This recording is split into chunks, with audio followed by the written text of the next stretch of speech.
আসসালামু আলাইকুম, welcome to my channel food corner BD. আজকে আপনাদের সাথে শেয়ার করব পারফেক্ট ক্রিম রেসিপি। অনেকেরই কমপ্লেইন থাকে ক্রিম তৈরি করার সময় বাটির নিচে বরফ দিয়েও নাকি ক্রিমটি স্টিফ হয় না, অথবা কিছুটা হলেও পরবর্তীতে গলে যায়। এই সব সমস্যার সমাধান নিয়েই আমার আজকের এই ভিডিও। এই ক্রিমটা তৈরি করার জন্য আগে থেকে ক্রিমের প্যাকেট নর্মাল ফ্রিজে রাখতে হবে না। দোকান থেকে কিনে এনে সাথে সাথে ক্রিমটা তৈরি করতে পারবেন এবং ক্রিমের বাটির নিচেও বরফ দিয়ে নেওয়ার কোনো ঝামেলা নেই। তো চলুন দেখে নেওয়া যাক। এখানে আমি একটি ভিভো ক্রিম নিয়ে নিয়েছি। ক্রিমটা আমি দোকান থেকে কিনে এনে নর্মাল ফ্রিজে রাখিনি। ক্রিমটা আমি সরাসরি এখন ব্যবহার করব। এখন প্যাকেটটির গায়ে একটু ছিদ্র করে এখান থেকে আমি 1 কাপ পরিমাণ ক্রিম বের করে নিচ্ছি।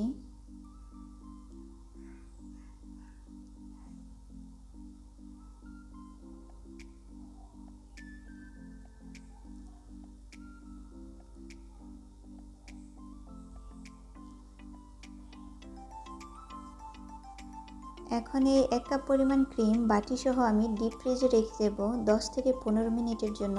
এতে করে ক্রিমটি পারফেক্টভাবে ঠান্ডা হয়ে যাবে। অর্থাৎ ক্রিম তৈরি করার ক্ষেত্রে ক্রিমটাকে ভালোভাবে ঠান্ডা করে নিতে হবে, যেটা আসলে নর্মাল ফ্রিজে রাখলে পুরোপুরি ঠান্ডা হয় না। এজন্য আমি সবসময় এভাবে ক্রিমটাকে তৈরি করি এবং আলহামদুলিল্লাহ আমার ক্রিমটা সবসময় পারফেক্ট হয়।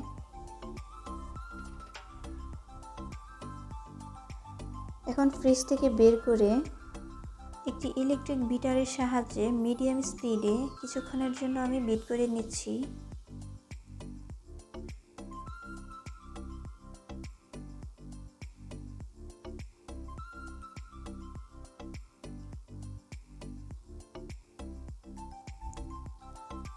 ক্রিমটা 80% হওয়া পর্যন্ত আমি বিট করে নেব।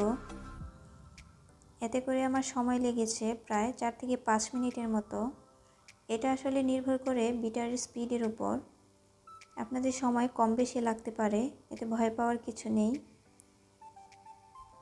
ক্রিমটা যখন 80% হয়ে গিয়েছে তখন বিটারটা থামিয়ে ক্রিমের মধ্যে দিয়ে দেব 2 টেবিল চামচ পরিমাণ গুঁড়া করা চিনি।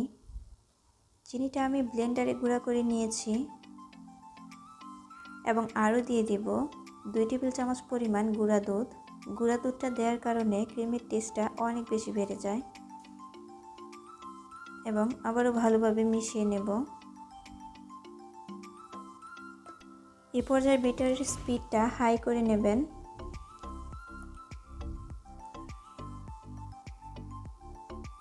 এখন আমি দিয়ে দিচ্ছি 1/2 চা চামচ পরিমাণ ভ্যানিলা এসেন্স।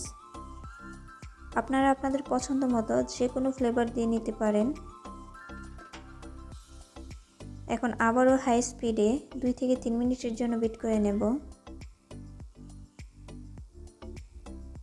আপনি যখন বুঝতে পারবেন আপনার ক্রিমটা তৈরি করা হয়ে গেছে তখন বিটারটা থামিয়ে দেবেন।